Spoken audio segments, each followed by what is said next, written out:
not here yet. We know you're just logging in, but we want to say hi and get ready to go because we are very excited tonight. We have some very special guests for our Wind Down Wildcats, episode 10.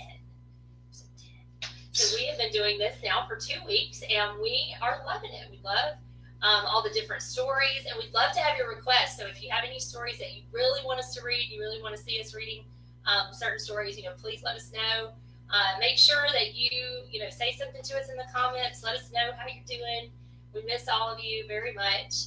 And anyway, I'm looking forward to reading our story. So let me tell you a little bit about what we have here tonight.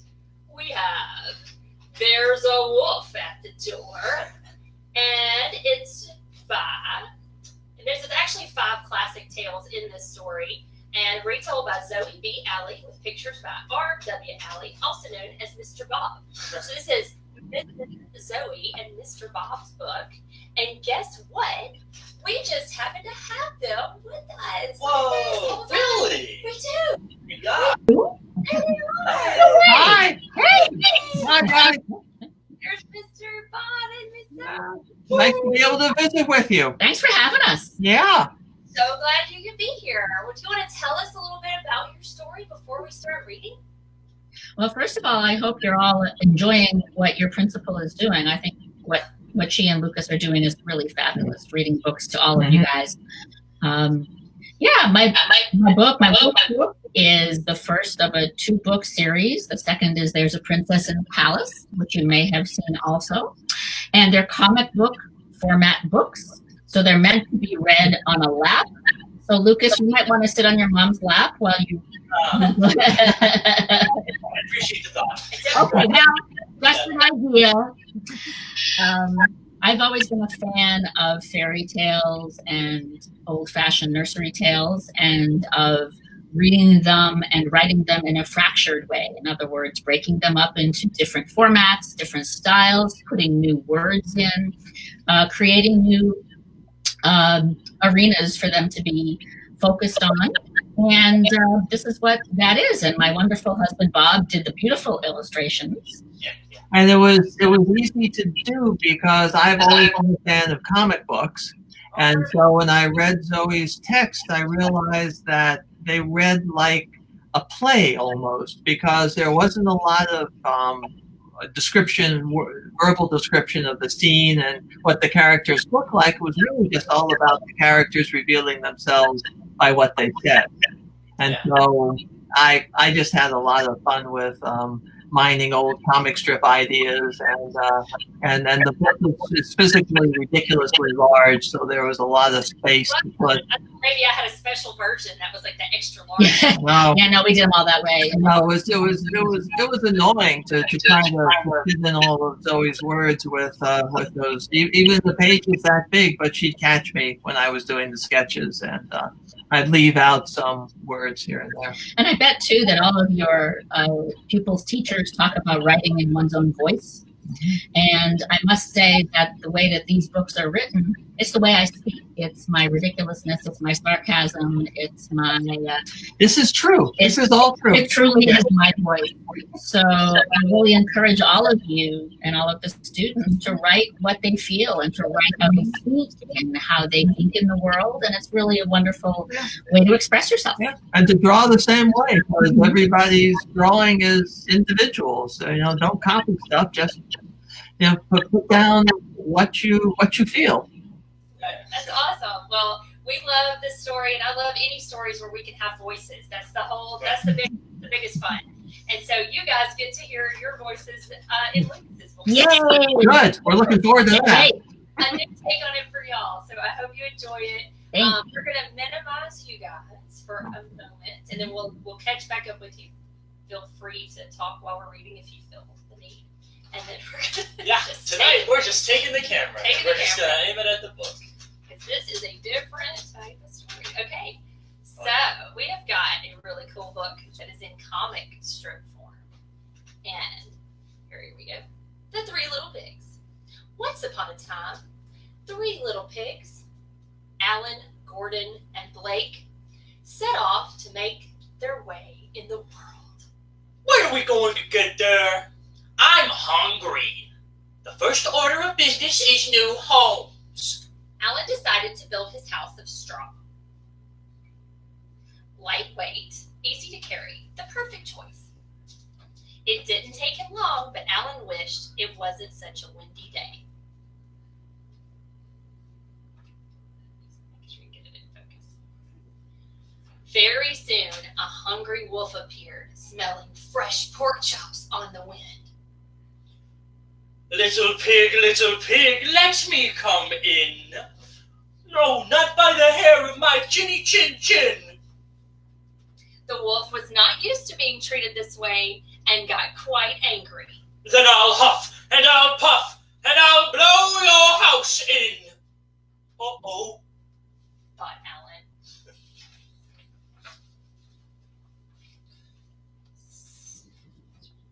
So the wolf huffed, and he puffed, and he blew the house in. Scared off his ham hocks, Alan ran away. Gordon decided to build his house of sticks. Just like camp. The sooner I finish, the sooner I eat. It wasn't too hard, but Gordon hadn't counted on all the termites. Once again, the hungry wolf, now for bacon, followed his nose to Gordon's door. Little pig, let me come in. No, not by the hair of my chinny chin chin. What? You too? Thought the wolf. Then I'll huff, and I'll puff, and I'll blow your house in. Well, at least you will get rid of the termites, said Gordon. So the wolf huffed, and he puffed, and he blew the house in. Gordon knew when to make an exit. Blake decided to build his house of bricks. Sturdy and strong, shouldn't take me too long. He liked to rhyme whenever possible. It took quite a bit of work, but Blake finished his project happily. Soon, the very hungry and annoyed wolf showed up. Little pig, let me come in. Gosh, it's not focusing. Sorry. No, not by the hair of my chinny chin chin. Happy to have rhymed, Blake settled in his new home. Then I'll huff, and I'll puff, and I'll blow your house in. Give it your best shot, said Blake. God, well, taking all my life. So the wolf huffed, and he puffed, and nothing. He huffed, and he puffed again, and still nothing. There stood the house, with his dinner inside. It's my favorite picture. Show that picture really good. My favorite picture. Now it focuses. What? Yeah, now it's focused. There it is. All right. That's the best. Let's see. If I try to cover some of the light, maybe that'll. Now, extremely annoyed, the wolf decided to try a different approach. Where are my manners? The wolf said with a smile. I should show my new neighbor around. Care to accompany me to Farmer Stern's vegetable patch tomorrow morning? Best carrots in town. Shall I pick you up at 6? How very neighborly. Thanks for the tip. At 5 the next morning, Blake trotted over to Farmer Stern's and was back home before you could say, bacon for breakfast. When the wolf arrived at 6, he could still smell carrots boiling. Ready to go? Sorry, but I wanted to beat the morning rush. I went and picked at dawn's first blush. Never mind, said the wolf through clenched teeth. How about some sweet fresh apples from the orchard? Shall we meet there for an early dinner, say, at 5? Lovely. Wishing to be home before dark. Yeah, maybe if we... Oh, we're trying. Wishing to be home before dark, Blake scurried to the orchard at 4. There were bushels of apples to gather, and it took longer than expected. As the wolf snuck to the orchard in the dark, he smelled his pork dinner and smacked his lips. Oh, little piggy, I'm ready to eat. Wolf, table for one. Blake threw an apple as hard as he could at the wolf, hit him smack on the head, and ran for home. Surprised and hurt to the core, the wolf realized he'd been tricked again. The next morning, Blake heard the now familiar breathing of the extraordinarily hungry wolf at his door. Little pig, oh, come to the fair. Lots of food and festivities await you down there. Blake was intrigued. I'll meet you there at 11. Blake wished he'd said noon. It's easier to rhyme with. At 10, Blake took himself to the fair. He rode the Ferris wheel and entered the slop rolling contest and ate himself silly. So silly, in fact, that he lost track of the time. I'm in pig heaven. Hog heaven. Sorry about that.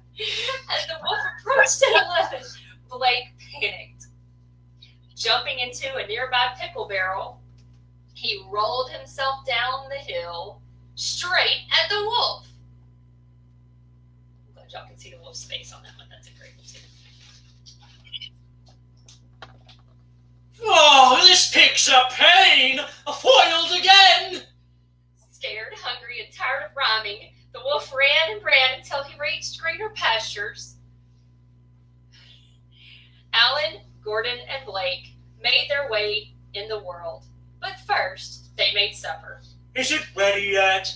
I'm hungry. The first order of business is dinner. No more pigs for me. Now sheep. There's an idea. And the next story is The Boy Who Cried The Boy Who Where Cried there's Wolf. some sheep. But we're not going to be reading that tonight.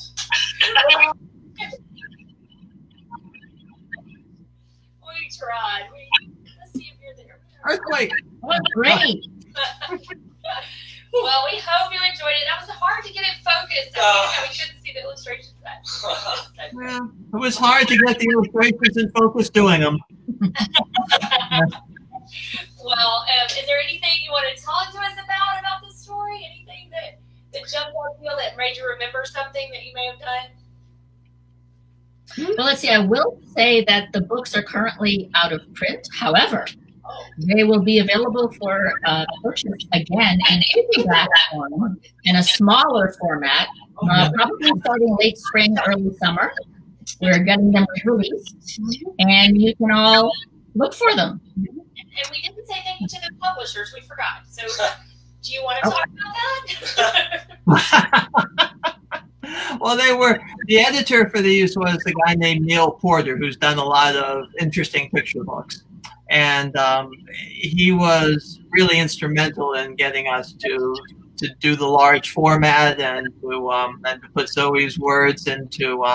It was actually really interesting listening to their back and forth about word selection, because you won almost every argument. There was a lot of discussion about vocabulary and what words to use and what words not to use. And in the Three Little Pigs, I don't know that there was so much back and forth, but in some of the other stories, there was discussion. Yes. Well, I know that as a kindergarten teacher, we love big words. We love the kids to be exposed to those words. And sometimes writers really don't think that they should use those words. Like when it says, Blake was intrigued. Exactly. I always had a discussion with my children about that word, intrigued. And that's the way to teach vocabulary when it's embedded in books like this. Absolutely. Natural and so easy. And so you made my job easier as a kindergarten teacher. I know that. Well, thank you so much. I aim to please. No, it really does help, because it's how, that's how they learn. And it's so great to have great vocabulary. So I love that. And I love the expressions, on the wolf's face, especially when he digs his head down. I know. Yeah, that was. Your favorite drawing is my favorite one too from the start, when he just collapses in misery. Yeah, wolf yoga. Yeah, yeah. Downward Wolf. There you go. There you go. For something. That's But great. you may be interested to know too that after Zoe wrote the words, I took their sheets of copier paper and started laying them out by using a very thin marker, and used the Xerox machine and traced over things and put things together with using tape and scissors and all sorts of stuff, and then whiteout, and so it all, and a lot of that is still in the original, in the final pictures there. Yeah. Yeah, because the pictures are actually smaller than the ones printed in the book. Ah, gotcha. Which is, we so enjoy reading your story, and thank you for coming on and visiting with us. We really appreciate you guys. Thank you guys so much for having us. All right. All right. All right. Hang on. We got to say, make it a great night or not. The choice is yours. Nicely done, guys. Good night, Wildcats. Night, you guys. All right. All right. Stay in.